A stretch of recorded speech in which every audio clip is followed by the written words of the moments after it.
Shalom and welcome to Secrets Revealed, the Holy Bible. Today we're looking at Deuteronomy chapter 3. There are 29 verses in this chapter. Beginning in verse 3, we see the first difference of his seed versus to him remaining. So the Septuagint is saying his blood relatives versus could be anybody that is associated with him.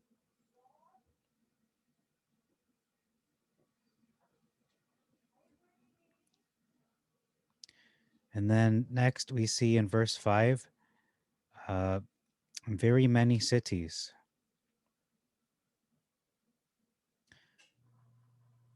Of the Perizzites versus unwalled towns, a great many. Verse 6, in order, every city in order versus it says the men. So we can see that the difference is they destroyed every city in order versus just destroying the men. So it is a little, it doesn't specify that they're destroying cities in this verse. Verse 7, we see a big difference. The cattle was destroyed. It says this is a continuing thought. We utterly destroyed every city in order, and the women and the children and all the cattle. So in the Septuagint, the cattle were in fact destroyed.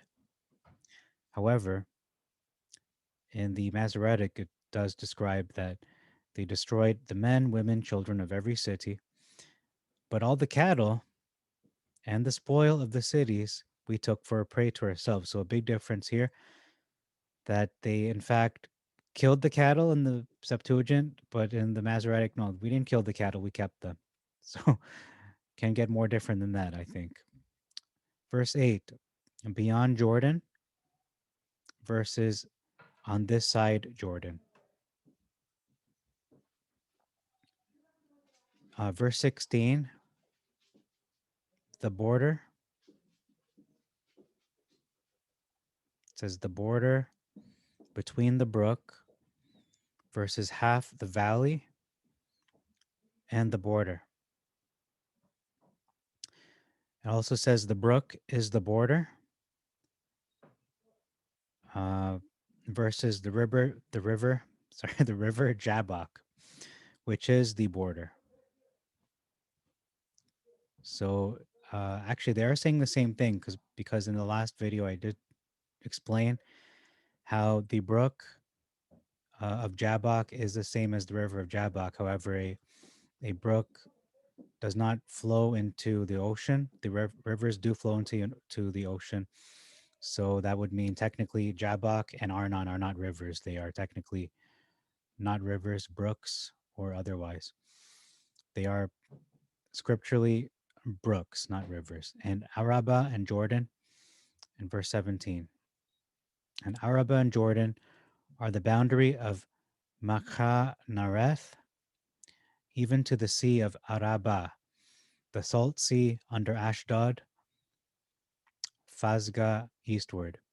Verses, it says here, the plain also and Jordan.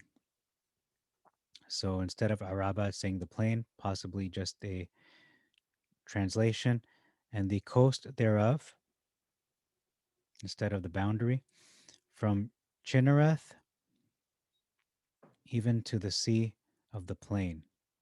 So instead of Machanareth, Chinnereth, even to the sea of the plain.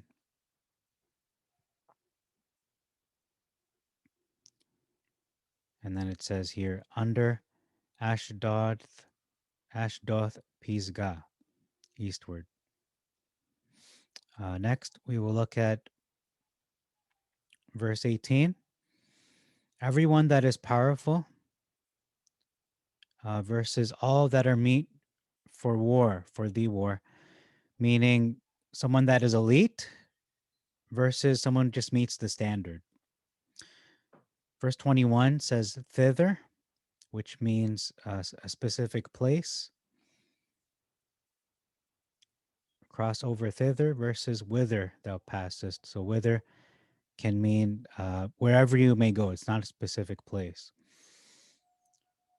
Verse 24, your strength and your power and your mighty hand and your high arm. So 4 different things are described here. In the Masoretic, it only describes 2.